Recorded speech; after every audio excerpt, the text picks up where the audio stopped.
Hello, hello, billionaireette. Welcome to another Read With Me session on Daring Greatly by none other than Brené Brown. It's been an incredible journey in this book, understanding shame, understanding vulnerability by all the research that Brené Brown has done for us, all the interviews she's listened into, and put it all in this one book so we can understand vulnerability better, understand, shame better. She's a shame and vulnerability researcher. And so this is going to allow us to continue to dare greatly in our lives. And going into this next year, there's no better time than reading this book. So, daring greatly, let's dive in. We're on chapter 7 here. Okay. Chapter 7, wholehearted parenting, daring to be the adults that we want our children to be. If you have children, let me know in the comments. How many children do you have?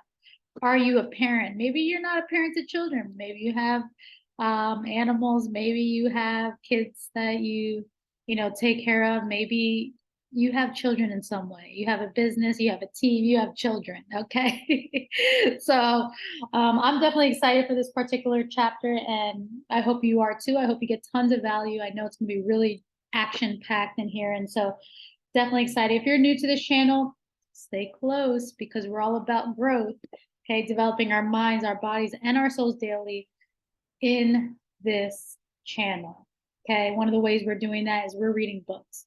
And Billionaire is our company. Our vision is to empower billions of souls all over the world to achieve personal freedom and financial freedom in their lives. So let's dive right into it. I don't want to waste any more time. Make sure to subscribe if you're loving the content so you can get notified when these Read With Me sessions come out. We're going to be doing some summary, posts and videos that are shorter. That's not just reading the book, but we're looking into doing that as well. So let me know if that would be helpful for you. Would love to know your feedback. All right, let's dive right into it. Chapter 7, wholehearted parenting, daring to be the adults we want our children to be. Who we are and how we engage with the world are much stronger predicators of how our children will do than what we know about parenting. In terms of teaching our children to dare greatly, in the never enough culture, the question isn't so much, are you parenting the right way, as it is, are you the adult that you want your child to grow up to be? Parenting in a culture of never enough. Most of us would love a color-coded parenting handbook that answers all of our unanswerable questions, comes with guarantees, and minimizes our vulnerability. We want to know that if we follow certain rules or adhere to the method espoused by a certain parenting expert, our children will sleep through the night, be happy, make friends, achieve personal or professional success, and stay safe. The uncertainty of parenting can bring up feelings in us that range from frustration to terror. Our need for certainty and an endeavor as uncertain as raising children makes explicit how to parent strategies both seductive and dangerous. I say dangerous because certainty often breeds absolutes, intolerance, and judgment. That's why parents are so critical of one another. We latch onto a method or approach, and very quickly our way becomes the way. When we obsess over our parenting choices to the extent that most of us do, and then see someone else making different choices, we often perceive that difference as direct criticism of how we are parenting. Ironically, parenting is a shame and judgment minefield precisely because none of us are wading through uncertainty and self-doubt when it comes to raising our children. After all, we rarely engage in self-righteous judgment when we feel confident about our decisions. I'm not going to practically knock myself unconscious with a shaming eye roll about your non-organic milk if I feel good about what I'm feeding my children.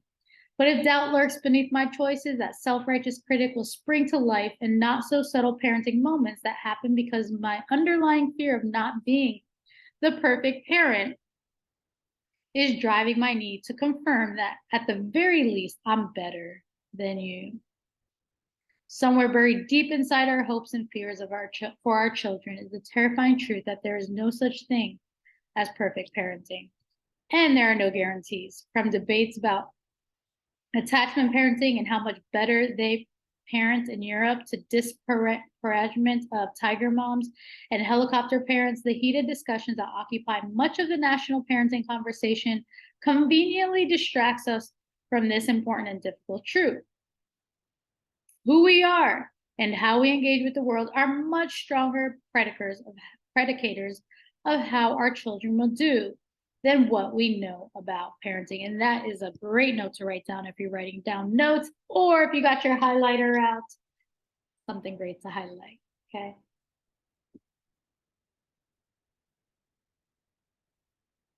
Who we are and how we engage with the world are much stronger predicators of how our children will do than what we know about parenting. I'm not a parenting expert. In fact, I'm not sure that I even believe in the idea of parenting experts. I'm an engaged, imperfect parent and a passionate researcher. As I mentioned in the introduction, I'm an experienced map maker and a stumbling traveler. Like many of you, parenting is by far my boldest and most daring adventure. From the very beginning of my research on shame, I've always collected data on parenting and paid close attention to how research participants talked about being parented and about parenting. The reason is simple. Our stories of worthiness, of being enough, being in our first families. The narrative certainly doesn't end there, but what we learn about ourselves and how we learn to engage with the world as children sets a course that either will require us to spend a significant part of our life fighting to reclaim our self-worth, or will give us hope, courage, and resilience for our journey. There's no question that our behavior, thinking, and emotions are both hardwired within us and influenced by our environment. I wouldn't hazard a guess on the percentages, and I'm convinced that we'll never have a precise nature-nurture breakdown. I have no doubt, however, that when it comes to our sense of love, belonging, and worthiness, we are most radically shaped by our families of origin. What we hear, what we are told, and perhaps most importantly, how we observe our parents engaging with the world. That's big.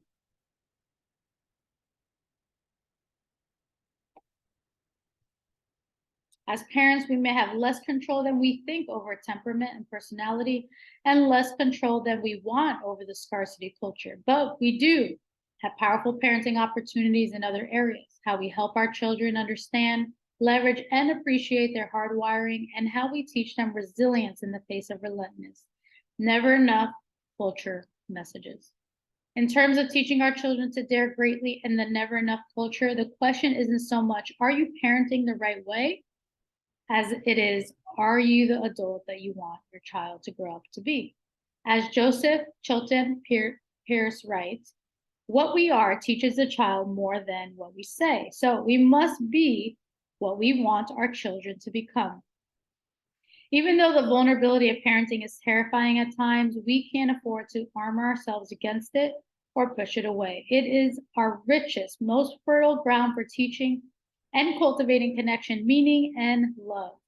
Vulnerability lies at the center of the family story. It defines our moments of greatest joy, fear, sorrow, shame, disappointment, love, belonging, gratitude, creativity, and everyday wonder. Whether we're holding our children or standing beside them, or chasing them down or talking through their locked door, vulnerability is what shapes who we are and who our children are.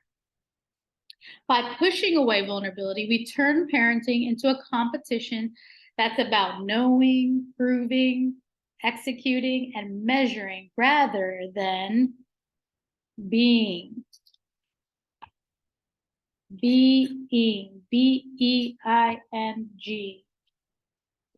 If we put aside the question of who's better and put down the yardsticks of school, admissions, grades, sports, trophies, and accomplishments, I think the vast majority of us will agree that we want for our children is what we want for ourselves. We want to raise children who live and love with their whole hearts.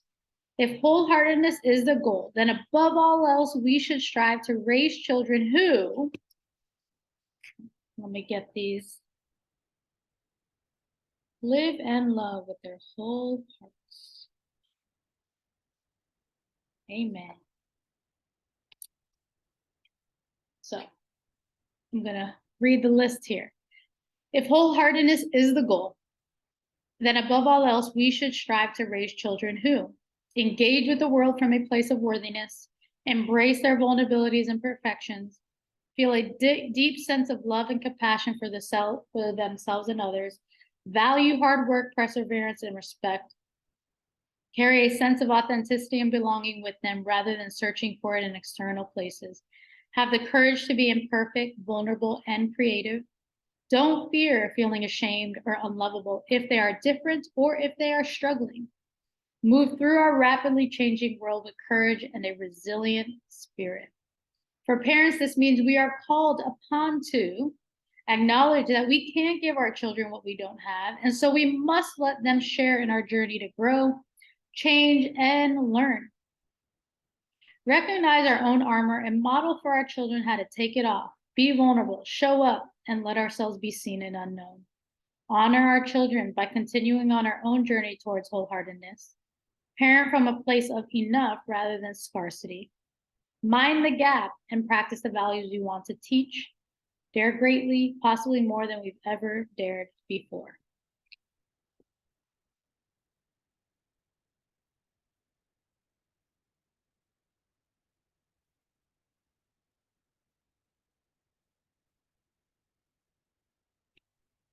In other words, if we want our children to love and accept who they are, our job is to love and accept who we are. We can't use fear, shame, blame, and judgment in our own lives if we want to raise courageous children. Compassion and connection, the very things that give purpose and meaning to our lives, can only be learned if they are experienced, and our families are our first opportunities to experience these things. In this chapter, I want to share what I learned about worthiness, shame, resilience, and vulnerability, specifically from my parenting research. This work has profoundly transformed the ways that Steve and I think and feel about parenting. It has dramatically changed our priorities, our marriage, and our day-to-day behaviors because Steve is a pediatrician. We spend lots of time discussing parenting research and various parenting models. My goal here is not to teach you how to parent, but to share what might be a new lens through which to view the great dare of raising wholehearted children. Understanding and combating shame. It's a terrible myth to believe that once we have children, our journey ends and theirs begins. For many of us, the most interesting and productive times in our lives come after we have children. For the majority of us, the greatest challenges and struggles also come in the midlife and later. Wholehearted parenting is not having it all figured out and passing it down. It's learning and exploring together. And trust me, there are times when my children are way ahead of me on the journey, either waiting for me on reaching back to pull me along. As I mentioned in the introduction, if you roughly divide the men and women I've interviewed into two groups, those who feel a deep sense of love and belonging and those who struggle for it, only one variable separates the groups. Those who feel lovable, who love, and who experience belonging simply believe they are worthy of love and belonging.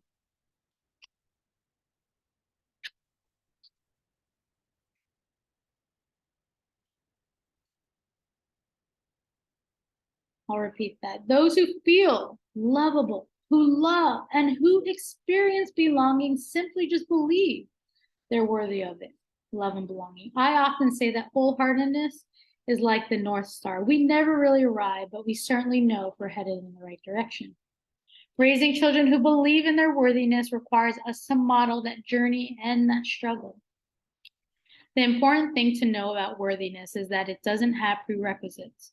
Most of us, on the other hand, have a long list of worthiness prerequisites, qualifiers that we've inherited, learned, and unknowingly picked up along the way. Most of these prerequisites fall in the categories of accomplishments, acquisitions, and external acceptance. It's the if/when problem. I'll be worthy when, ... Or I'll be worthy if, ... They may not be written down, and we may not even be aware of the prerequisites, but we all have a list that says, I'll be worthy, dot, dot, dot. When I lose this weight, if I get accepted into this school, if my wife's not cheating, if we don't get divorced, if I get promoted, when I get pregnant, when he asks me out, when we buy a house in this neighborhood, if no one finds out. Shame loves prerequisites. Our if, when worthiness list easily doubles as a gremlin's to-do list. Don't let her forget that her mom thinks she should lose that baby weight. Remind him that his new loss only respects guys with MBAs. Poke her if she forgets that all of her friends made partner last year. As parents, we help our children develop shame, resilience, and worthiness by staying very mindful about the prerequisites that we're knowingly or unknowingly handing down to them. Are we sending them overt or covert messages about what makes them more and less lovable? Or are we focusing on behaviors that need to change and making it clear that their essential worthiness is not on the table? I often tell parents that some of the most destructive covert messages that we send our children stem from the feminine and masculine norms that we discussed in chapter 3. Are we overtly or covertly telling our daughters that thin, nice, and modest are prerequisites for worthiness? Are we teaching our girls to respect boys as tender and loving beings? Are we sending messages to our sons that we expect them to be emotionally stoic, to put money and status first, and to be aggressive? Are we teaching our sons to respect women and girls as smart and capable people, not objects? Perfectionism is another font of prerequisites. In a dozen years of studying worthiness, I'm convinced that perfectionism is actually contagious. If we struggle with being, living, and looking absolutely perfect, we might as well line our children up and slip those little perfection straitjackets right over their heads. Just as a reminder from chapter 4, perfectionism is not teaching them how to strive for excellence or be their best selves. Perfectionism is teaching them to value what other people think over what they think or how they feel. It's teaching them to perform, please, and prove. Unfortunately, I have many examples from my own life.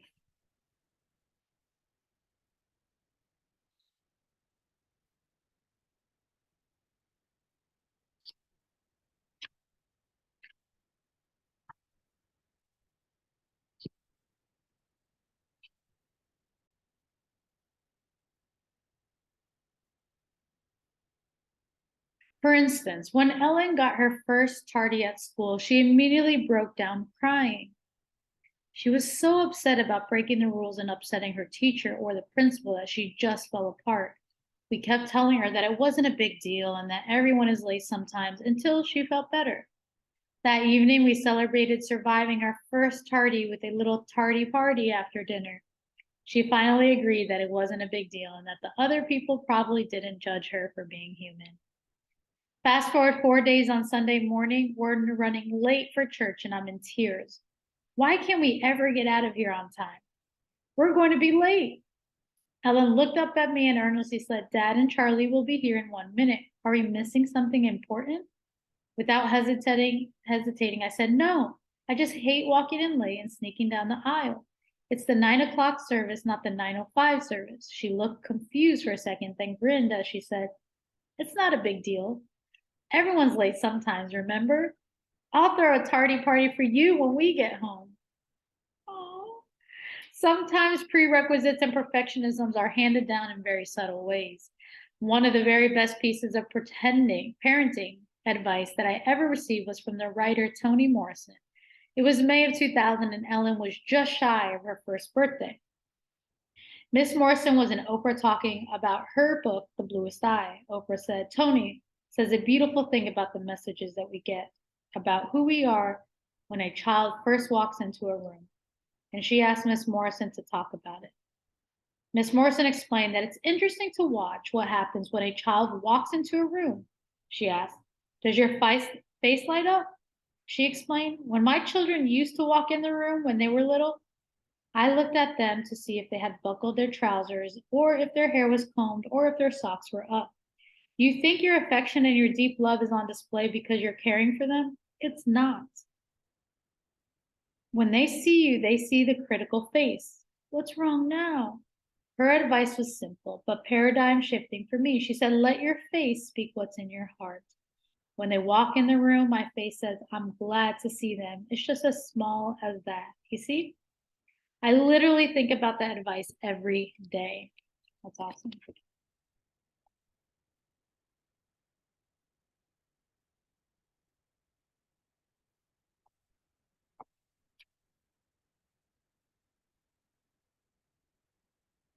When Ellen comes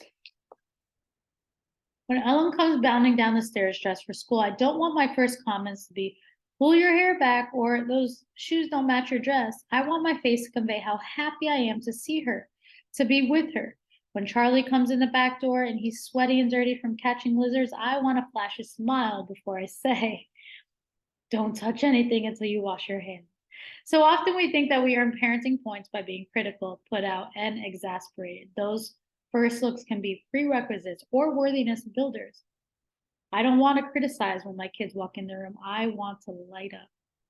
In addition to keeping a mindful eye on prerequisites and perfectionism, we can help our children keep and cultivate their sense of worthiness in another way, one that relates back to what we learned about the difference between shame and guilt. Research indicates that parenting is a primary predicator of how prone our children will be to shame or guilt. In other words, we have a lot of influence over how our kids think about themselves and their struggles. Knowing as we do that shame is positively correlated with addiction, depression, aggression, violence, eating disorders, and suicide, and that guilt is inversely correlated with these outcomes, we naturally would want to raise children who use more guilt self-talk than shame. This means we need to separate our children from their behaviors. As it turns out, there is a significant difference between you are bad and you did something bad. And no, it's not just semantics. Shame corrodes a part of us that believes we can do and be better. When we shame and label our children, we take away their opportunity to grow and try on new behaviors. If a child tells a lie, she can change that behavior. If she is a liar, where is the potential for changing that?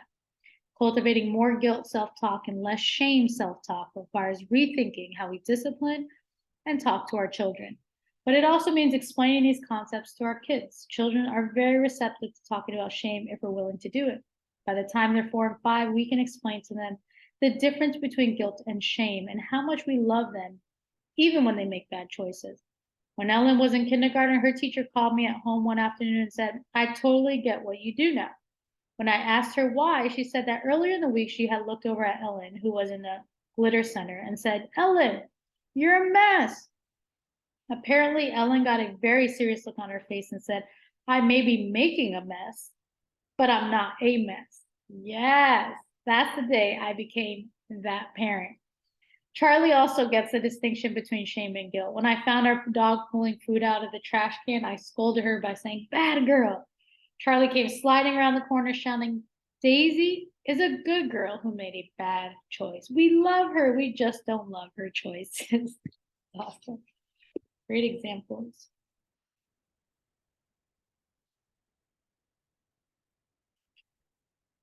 When I tried to explain the difference by saying, Daisy is a dog, Charlie, his response was, oh, I see. Daisy is a good dog who made a bad choice.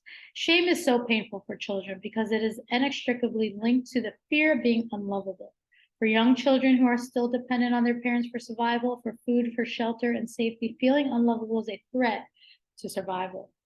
It's trauma. I'm convinced that the reason most of us revert back to feeling childlike and small when we're in shame is because our brain stores our early shame experiences as trauma, and when it's triggered, we return to that place. We don't have the neurobiological research yet to confirm this, but I've quoted hundreds of interviews that follow this pattern.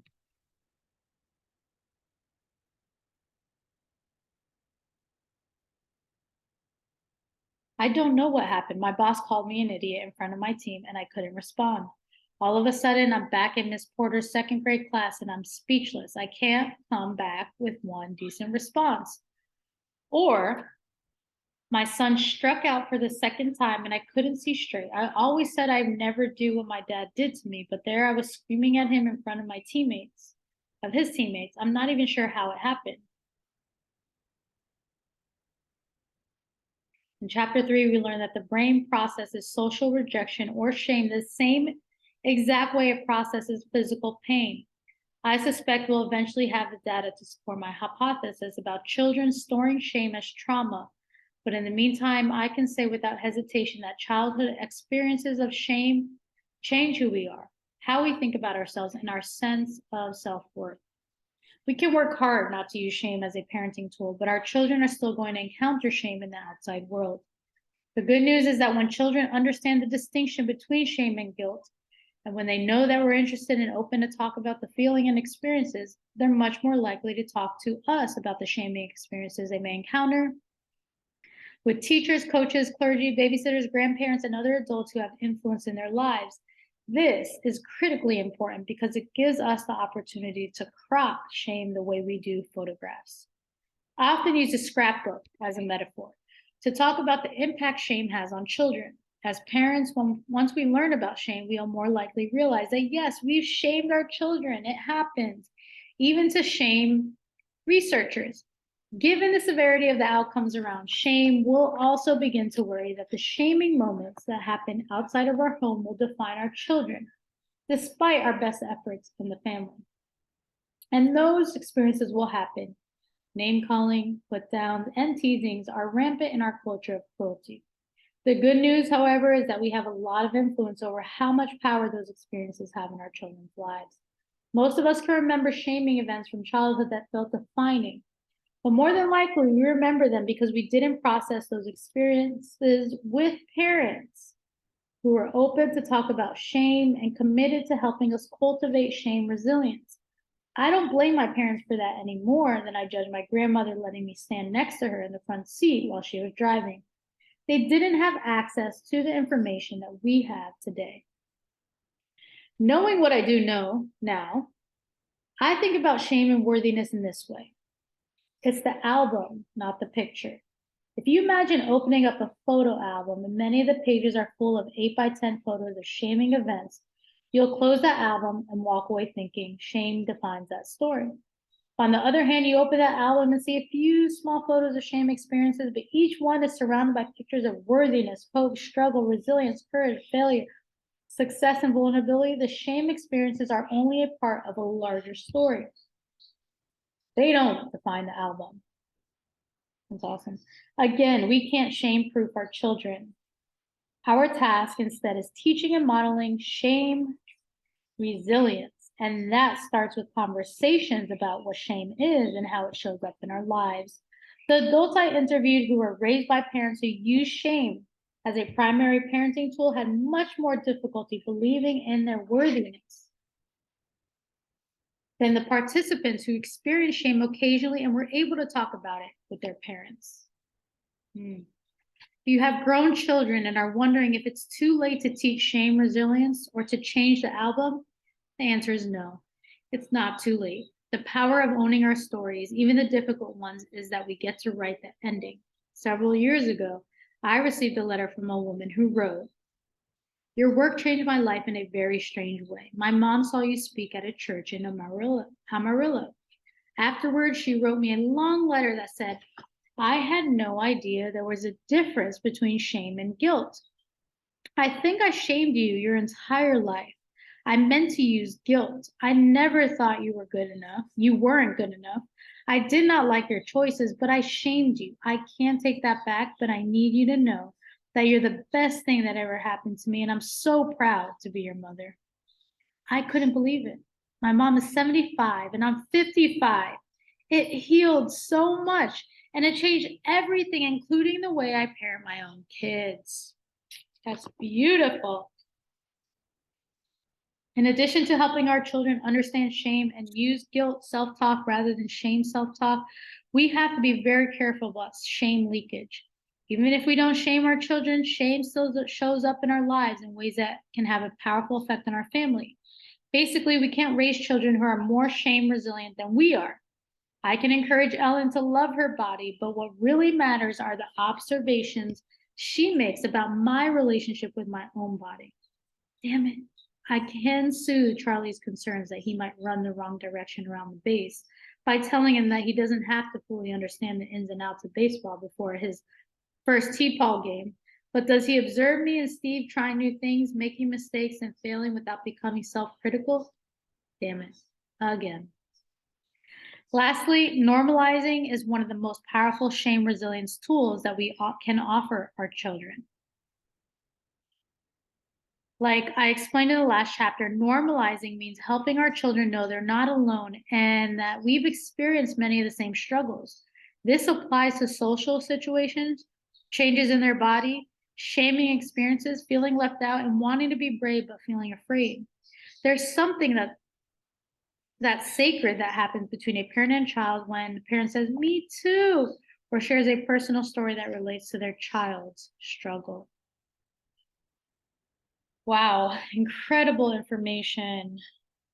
Did you get value out of this chapter? Because I definitely did. Super, super powerful information. I loved it. Loved the examples. Really, really amazing. Would love to know your thoughts. Let me know in the comments. That concludes today's Read With Me session. It does not conclude this chapter. That's part 1 of part 2. So in the next Read With Me session, we're going to dive into the last part of this chapter 7. And I'm really excited to complete this chapter.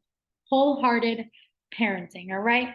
We'll see you in the next Read With Me session. Hope you have a beautiful rest of your day. I appreciate your time. Appreciate you being here, giving you a big hug right now, and keep on being amazing. All right. We'll see you in the next episode. Take care.